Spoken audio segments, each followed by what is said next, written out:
Beberapa minggu lalu, Presiden Prabowo Subianto menekan instruksi Presiden nomor 1 tahun 2025 tentang efisiensi belanja dalam pelaksanaan APBN dan APBD tahun 2025.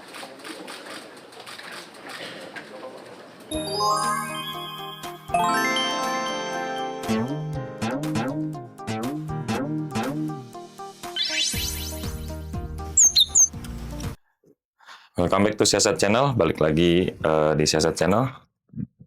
Bang, makasih udah menyempatkan waktu. Seperti biasa kita mau coba tanya-tanya ke Abang tentang isu-isu yang lagi ramai sekarang. Tanggal 28 kemarin, tepat 100 hari kepemimpinan Presiden Prabowo Subianto.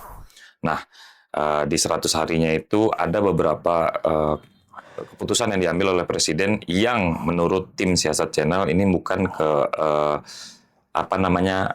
langkah yang populis lah Bang, bukan keputusan-keputusan yang populis untuk Presiden yang baru menjabat lah.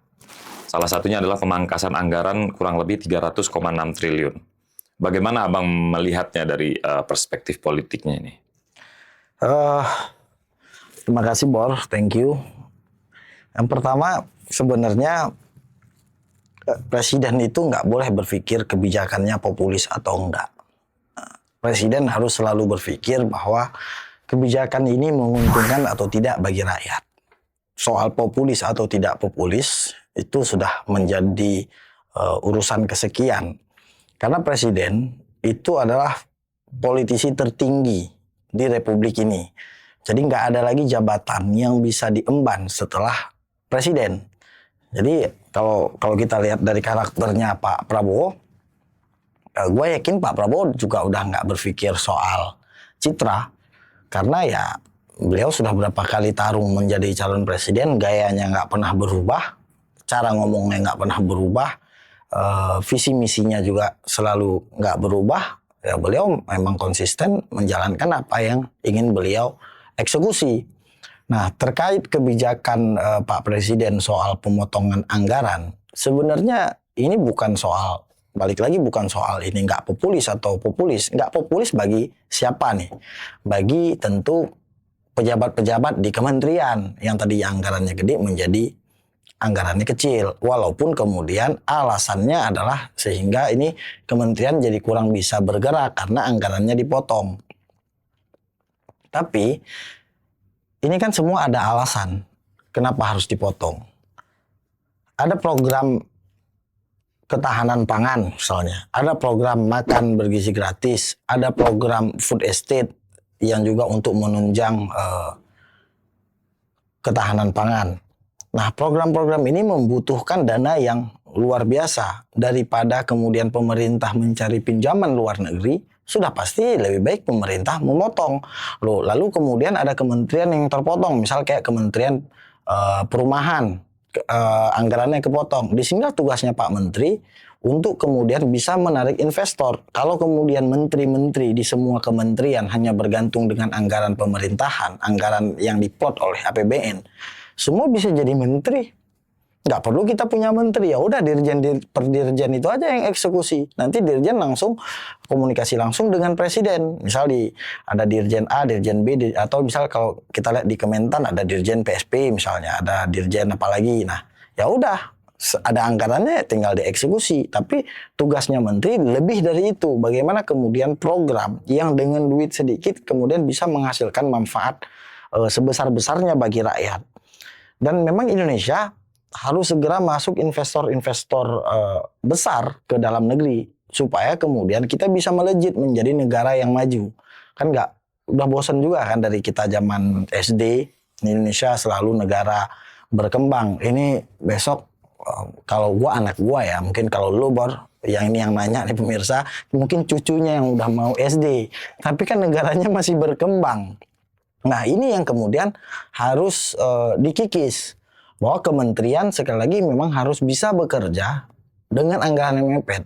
Karena kalau kita lihat pemerintahnya Pak Prabowo ini, beliau memimpin praktis dengan banyak hal yang harus beliau selesaikan dalam waktu cepat. Perubahan ekonomi global, kemudian tensi politik global, kemudian krisis pangan, belum lagi perubahan cuaca, iklim dan segala macam. Nah, inilah kemudian yang bisa membebani APBN kita. Maka kemudian sekali lagi tadi kan kalau kita lihat banyak yang bilang bahwa ini sama aja Pak Prabowo sebenarnya bukan mengurangi anggaran, bukan memotong anggaran, bukan efisiensi dalam anggaran. Karena kenapa? Kementerian yang beliau pilih itu kebanyakan sehingga anggaran yang dibutuhkan juga banyak. Kalau dibandingkan misal dengan anggaran ketika Pak Jokowi menjadi presiden. Nah, yang harus digarisbawahi adalah kali ini ketika ada kementerian membidangi sesuatu kan banyak kementerian yang dipecah.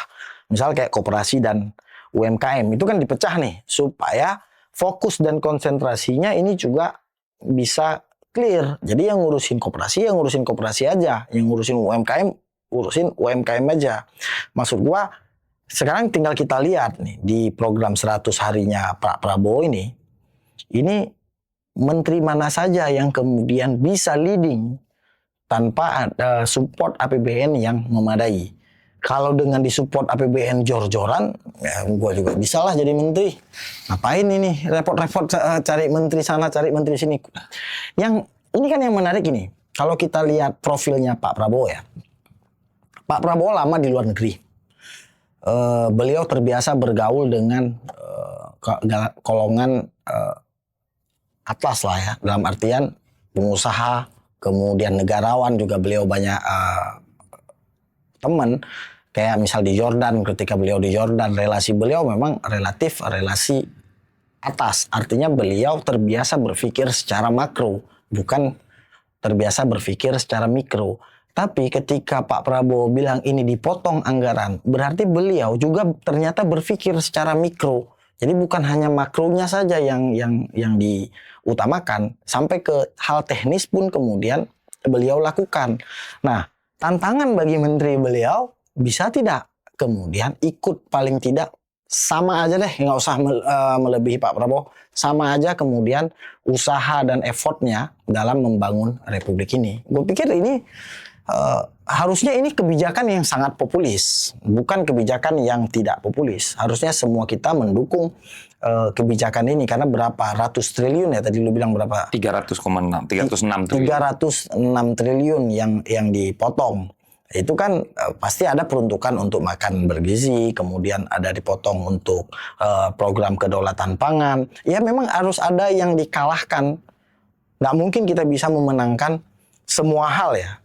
Karena ini baru 100 hari, nggak mungkin Pak Prabowo dalam 100 hari itu bisa memenangkan semua hal di Indonesia. Nggak mungkin juga Pak Prabowo dalam 100 hari tiba-tiba ekonomi Indonesia sudah sama Republik Rakyat Tiongkok misalnya. Itu kan nggak mungkin. Ini bukan zaman dulu kalau kita dengar cerita bangun candi dalam satu malam. Nah, tapi kalau kemudian kedaulatan pangan, kemudian makan bergizi gratis, kedua ini jalan. Artinya ada kementerian-kementerian tadi yang terpaksa dalam tanda kutip gue bilang dikalahkan. Ini juga akan mendapat manfaat besar ketika dua program utama ini berhasil. Sehingga ya nanti 2 atau 3 tahun lagi kita benar-benar sudah setara di dunia internasional dalam soal ekonomi. Oke Bang, instruksi Presiden Prabowo ini sebenarnya kan nggak cuman di pusat aja Bang. Instruksi ini udah sampai ke daerah-daerah loh. Bahkan sampai ke tataran paling kecil itu perangkat desa, bahwa untuk mengefisiensi anggaran, hal-hal yang nggak perlu kalau bisa ditekan. Nah, menurut lo ini akan berdampak nggak pada koordinasi program antara pusat dan daerah, Bang? Loh, ini bedanya kepemimpinan strategis sama kepemimpinan non strategis. Kepemimpinan strategis itu non citra. Kepemimpinan non strategis itu hanya mengandalkan citra atau leadership yang based on media darling lah kan. Jadi dia benar-benar bergantung sama media. Kalau kita lihat pasca reformasi, apalagi pasca ada undang-undang desa ya, sampai ke kepala desa kemudian menjadi dalam tanda kutip raja-raja kecil di daerah, yang sebenarnya secara demokratis ini baik, menyehatkan iklim demokrasi kita, karena kan pilkades itu dipilih secara langsung. Dengan ada pemotongan kayak gini, gue malah sebenarnya pengen ekonomi itu ditata mulai dari pusat sampai ke bawah itu harus seragam. Misal kayak gini, ada desa yang penghasil kopi terbanyak misalnya. Jadi desa itu memang terkenal karena komoditas kopinya. Kalau kita lihat misal di Aceh di Gayo lah ya, baik di Bener Meriah ataupun di Aceh Tengah, beberapa desa itu kan penghasil kopi. Nah, bisa nggak anggaran desa ini kemudian dimaksimalkan untuk setiap desa kemudian punya tempat processing kopi sendiri, punya istilahnya pabrik kopi sendiri, sehingga nanti kopi-kopi yang dikeluarkan katakanlah oleh desa, misal kalau kita kasih nama ini motor nih, mumpung ada motor, desa motor punya satu pabrik kopi yang disupport penuh oleh dana desa melalui badan usaha milik desa, tapi semuanya konsentrasi full di kopi. Jadi nggak ada lagi bimtek soal bagaimana merencanakan sesuatu, nggak ada lagi bikin seminar. Nah, ini juga berlaku untuk di kabupaten-kabupaten. Bayangin deh kalau misal desa yang fokusnya kopi, kemudian dia terus fokus di kopi dengan dana desa yang cukup lumayan besar ya, sampai ke hampir 1 miliar ya. Miliar per desa. Iya, 1 miliar per desa itu per tahun loh itu.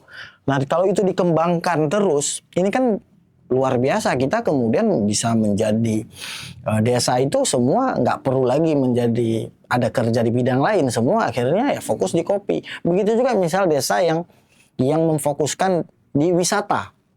Walaupun kayak tadi perkebunan kan juga bisa dijadikan pariwisata kan, pariwisata perkebunan kan ada juga. Misal kayak di desa, gue nggak tahu nama desanya, di Unggul Ponggok misalnya. Ada Unggul Ponggok, ada situs wisata di situ. Nah, kalau ini dikelola yang lebih proper lagi, kemudian ya Unggul Ponggoknya sudah ada, kemudian dana desa mampu membuat banyak homestay yang punya standar bagus, ya pariwisata Indonesia kemudian bukan hanya lagi berfokus di destinasi-destinasi besar seperti Bali saja, tapi kemudian sudah bisa menyebar kemana-mana, kayak di Puncak itu. Kalau di Puncak itu kan pada akhirnya kalau semua berkembang di sektor perkebunan teh, berkembang di sektor pariwisata, kan nggak melulu yang kita jual hanya kemacetan di sana, tapi kemudian benar-benar menaikkan ekonomi rakyat. Nah, kalau sekarang kalau kita lihat kan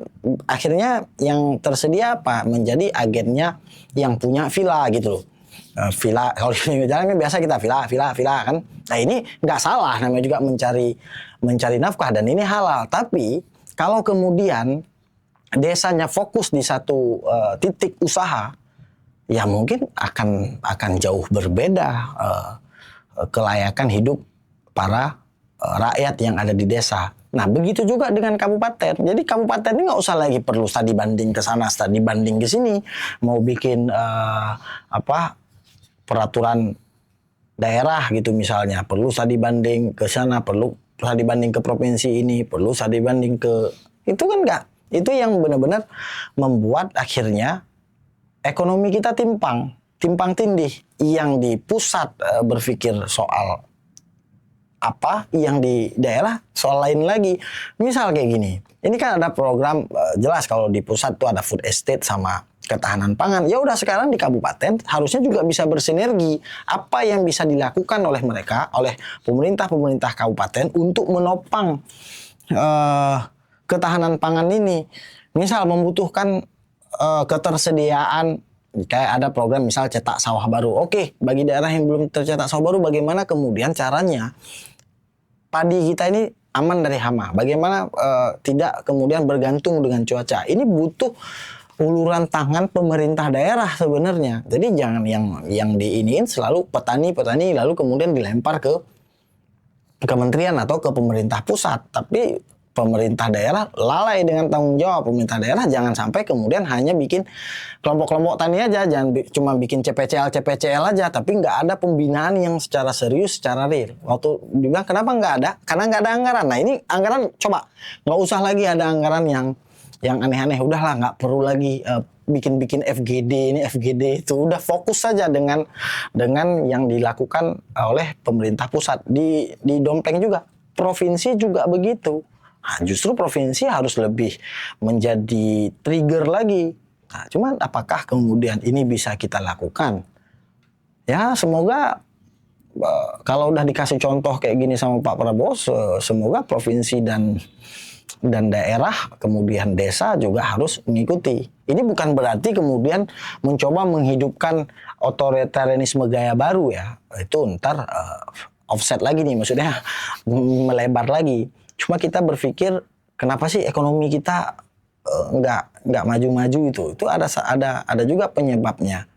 Karena tidak ada satu model yang seragam dari atas sampai ke bawah. Kalau kita mau galakkan ekspor apa misalnya, ekspor komoditas apa, ya udah yang ada di daerah itu juga jangan hanya bergantung dengan APBN, tapi ya kan punya APBD, punya dana desa, itu semua harus dikolaborasikan kalau mau kita menjadi raksasa ekonomi baru di dunia. Jadi ya memang harus sinergi, Bor.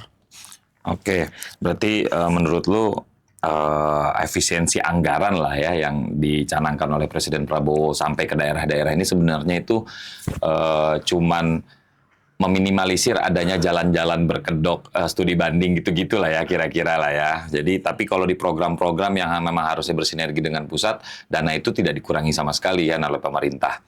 Ya, Nah, satu lagi sebelum ke situ, itu juga supaya pemerintah daerah, pemerintah provinsi, pemerintah desa juga bisa kemudian kreatif dalam berpikir. Jangan ketika menjabat Pemda atau desa berpikirnya template aja. Ya yang udah, penting anggaran habis. ya udah, yang penting anggarannya habis supaya nggak terjadi silpa. Iya. Ya ini kan menurut gua sesat dalam berpikir. Ini sama kayak pelatih bola lah. Kalau ada Messi ya udah main aja kayak kemarin. Ada bola oper aja lah ke Messi. Kira-kira gitu. Ini kan nggak apa ya. Nggak, bukan cara pemimpin memimpin, tapi ini ya template nih. Ini kebiasaan kalau di sekolahnya disuruh menghafal begini, bukan disuruh kritis dan analisa. Oke, ini pertanyaan terakhir.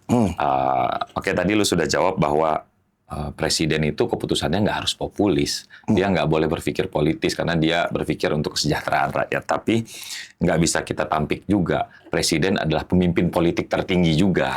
Pasti. Apakah menurut lu tadi kebijakan-kebijakan yang sudah diambil yang menurut sebagian orang mungkin tidak populis, menurut orang-orang para politisi, pengamat politik, wah berani juga nih melakukan gebrakan di 100 hari pertamanya. Nah, menurut lu itu bakal menurunkan citra Pak Prabowo nggak ke depannya? Itu kan udah dijawab. Sudah terjawab oleh data. Datanya dari Litbang Kompas. Litbang Kompas itu kan 80,9% bahwa mayoritas publik itu suka sama kebijakan Pak Prabowo dan optimis bahwa ke depan kita akan lebih maju. Sehingga ya kritik pasti ada, bulian pasti ada. Dulu kan waktu kampanye itu makan bergizi gratis itu kan wah dicengin itu. Kalau di debat pilih mana? Pilih makan siang gratis atau pilih internet kan gitu kan sampai begitunya ya, betul, kan. Betul. Nah, tapi kan kemudian akhirnya yang ngecengin, yang ngebully itu kan sebenarnya di tataran elit. Nah, kita juga harus cermat ketika ada elit yang membuli, elit yang ngecengin. Ini ada apa nih? Apa belum kebagian atau pengen masuk? Nah, kita nggak tahu kan gitu. Pasti ada motif politisnya. Tapi kalau ada pemimpin yang berani menerjang badai, dalam artian nggak peduli dengan bulian, gue mau ngasih makan anak-anak bangsa. Kalau nggak setuju, ya udah, gue tetap jalanin. Kenapa rupanya? Nah, yang begini nih baru yang kemudian harus kita dukung rame-rame, harus kita support. Karena kenapa? Terlihat tidak ada motif tersembunyi di belakangnya. Apalagi kalau kita lihat makan bergizi gratis ini kan vendornya ini kan dibagi rata, tidak dikuasai oleh vendor besar ya. BUMD desa bisa, kemudian CV bisa. Nah, ini kemudian yang menjadi PR bagi kita semua, bahwa ketika ada satu kebijakan ya kita memang harus kita kritisi, karena nggak boleh juga mati nalar kita dalam berpikir ya. Tapi kita juga tidak boleh lupa melihat dampak jangka panjangnya. Jadi kita tidak boleh berpikir hanya untuk hari ini, tapi besok juga kita harus berpikir, lusa juga kita harus berpikir. Dan berpikir lusa itu bukan waktu lusa, tapi berpikir lusa itu dari kemarin seharusnya. Kalau kita sebenarnya mau membangun bangsa, mau berpikir tentang bangsa yang sustain jauh Jadi kalau kita berpikir pendek-pendek aja, ya tentu semua menyayangkan keputusan Pak Prabowo ini. Tapi kalau mikir panjang, pasti gue yakin pada suka dan mensupport kebijakan Pak Presiden ini. Gue kira gitu, Bor. Oke Bang, thank you untuk pencerahan lah ya istilahnya. Enggak lah. Minimal ada yang bisa, kalau pernah penonton penonton setia siasat bisa lah kalau ada opini baru di Ya kalau kepala gua kan mereka. cuman pengen kayak kita lihat sesuatu dari sisi yang lain. Jangan kita lihat dari hanya dari depannya aja ya. Dari satu kacamata Iya, aja. coba kita lihat dari sisi yang lain. Oke Bang, thank you. Thank you, See you thank you. di next time ya. Oke. Jangan lupa subscribe, jangan lupa bunyikan loncengnya. Ciao.